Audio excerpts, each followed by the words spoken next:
Hello friends, Radhe Radhe. I hope सभी कृष्ण भक्त बहुत अच्छे से होंगे। मैं भी बहुत अच्छे से हूँ। आइए हम जानते हैं कि हम लड्डू गोपाल, कान्हा, मुरलीधर, बंसी बजैया, जो भी आप नाम रखते हो, उनकी सेवा कैसे करते हैं। तो हम अपने कानों को सुबह घंटी बजाकर या थपकी बजाकर उठाते हैं। सबसे पहले तो राधा उठती हैं, क्योंकि राधा के बाद ही कान्हा को उठना पसंद है। राधा को जब तक कान्हा छेड़ते नहीं है, उनका दिन बनता नहीं है। तो राधा उठती है। उठने के बाद दोनों लोगों को पानी पिलाया जाता है। पानी पिलाने के बाद उनकी स्नान की तैयारी होती है। उससे पहले वो ये सॉफ्ट सॉफ्ट कोमल गद्दे पे बैठकर एंजॉय करना पसंद करते हैं। तो मैं स्वास्तिक बनाती हूँ, और अगर मेरे पास कभी तुलसी पत्ता होता है तो उसमें चंदन लगाकर सिर्फ तुलसी पत्ता ही रख देती हूँ। और जब तुलसी पत्ता नहीं होता है तो स्वास्तिक बनाकर उसमें फूल के कुछ पेटल्स डाल देती हूँ। उसके बाद कान्हा को स्नान कराती हूँ। कान्हा को गोपी चंदन बहुत ही अच्छा लगता है, तो मैं गोपी चंदन अपने हाथ पे घिस लेती हूँ। उसके बाद अपने हाथ पे लगाने के बाद बहुत ही सॉफ्ट हाथों से उनके मसाज करती हूँ, और वो बहुत ही चमक के सुंदर हो जाते हैं। सुंदर तो हैं ही, फिर भी जब गोपी चंदन लगा देती हूँ तो और सुंदर हो जाते हैं। और उन्हें गोपी चंदन गर्मियों में बहुत ही पसंद है। मुझे पता चला तो मैं उनके लिए गोपी चंदन लेकर आ गई। कान्हा स्नान करने के बाद श्रृंगार करना पसंद करते हैं। कान्हा को श्रृंगार करवाना इतना अच्छा लगता है कि मैं क्या बताऊं। उनको श्रृंगार करना, बांसुरी बजाना, और राधा को उनकी बांसुरी की धुन सुनना बहुत ही अच्छा लगता है। तो पहले तो मैं कान्हा को नहला देती हूँ, और राधा का श्रृंगार करके मैं उनको पहले से बैठा चुकी हूँ। तो जब कान्हा नहा लेंगे तो उसके बाद वो राधा के पास जाएंगे। और आप एक बात का ज़रूर ध्यान रखिएगा कि जब भी आप नहलाएं तो पानी एक बूंद उनकी बॉडी पे नहीं रहना चाहिए, क्योंकि चाहे अष्टधातु की मूर्ति हो या फिर वो पीतल की हो, अगर थोड़ा सा भी पानी उसमें रह जाता है तो मूर्ति काली पड़ जाती है। तो इसका आप ज़रूर ध्यान रखें।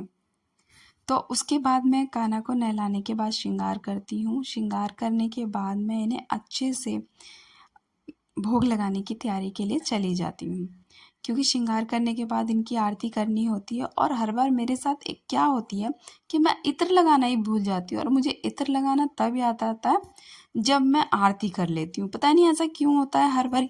बहुत ही रेयर केस हुआ होगा जिस दिन मुझे याद होगा कि मुझे इत्र लगाना है। रात में तो ऐसा नहीं होता। रात में दूध पिलाने के बाद मैं उन्हें इत्र सेवा करती हूँ। इत्र सेवा के बाद उनके वस्त्र हल्के करके उन्हें अच्छे से विश्राम के लिए लिटा देती हूँ। पर दिन में ऐसा क्यों होता है मुझे याद नहीं रहता है।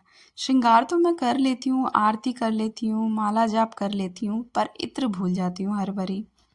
लेकिन एक चीज़ अच्छी है कि कान्हा मुझे याद दिला देते कि मुझे इत्र भी लगाना है। अब तैयार हो चुके हैं। अब इन्हें ले चलते हैं इनकी जगह पे, जहाँ पर ये बैठेंगे राधा के साथ। और राधा के साथ बैठने के बाद थोड़ी मस्ती करेंगे। मस्ती करने के बाद इनकी आरती की जाएगी। तब तक मैं पूजा की थाल तैयार कर लूँगी।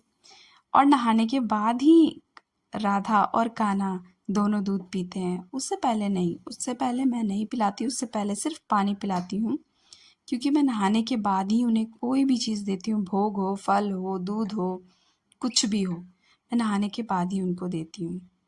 क्योंकि रात भर हम जिस बिस्तर पे सोते हैं, बच्चा रहता है, बाथरूम करता है, लैट्रिन करता है, तो फिर वो सब चीज़ें थोड़ी नहीं हो पाती। इसलिए स्नान करना शुद्ध माना जाता है, और मुझे वही ठीक लगता है। फिर मैं इनकी आरती करती हूँ। आरती करने के बाद मैं भोग बनाने चली जाती हूँ। देखिए, मैं इत्र सेवा भूल चुकी हूँ, और मुझे आरती के बाद ही याद आई है, और मैं इन्हें लगा रही हूँ इत्र। तो अब इनके लिए भोग भी रेडी कर लिया है। भोग में मैंने इनके लिए जो इन्हें पसंद है वो मैंने बनाया। आपकी मर्जी, आप चावल, दाल, रोटी, सब्जी, बस सात्विक होना चाहिए। आप जो भी भोग में बनाए सब बढ़िया है। तो मैं इनके हिसाब से ही मैं बनाती हूँ। उसमें मिर्च वगैरह कुछ नहीं डालती हूँ। और जो मौसम में फल चल रहे हैं भाई, वो तो मैं ज़रूर इन्हें भोग लगाती हूँ, जो भी चल रहा हो। आज मेरे पास स्पंज था तो मैंने सोचा चलिए स्पंज भी खिला दिया जाए मीठा में। तो मैंने इन्हें स्पंज खिलाया, क्योंकि कान्हा को स्पंज बहुत ही पसंद है। इन्हें खट्टी, मीठी, तीखी ये सब चीज़ें पसंद है। पर तीखे में मैं एक मिर्च डालती हूँ, इससे ज़्यादा बिल्कुल भी नहीं मैं मिर्च डालती हूँ। फिर इन्हें खाना खिलाने के बाद विश्राम की तैयारी करती हूँ, ताकि ये विश्राम कर लें। थोड़ी देर विश्राम कर लेते हैं। उसके बाद फिर मैं शाम की आरती करती हूँ। आप लोग कैसे करते हैं कमेंट में ज़रूर बताइएगा। वीडियो को लाइक शेयर सब्सक्राइब करना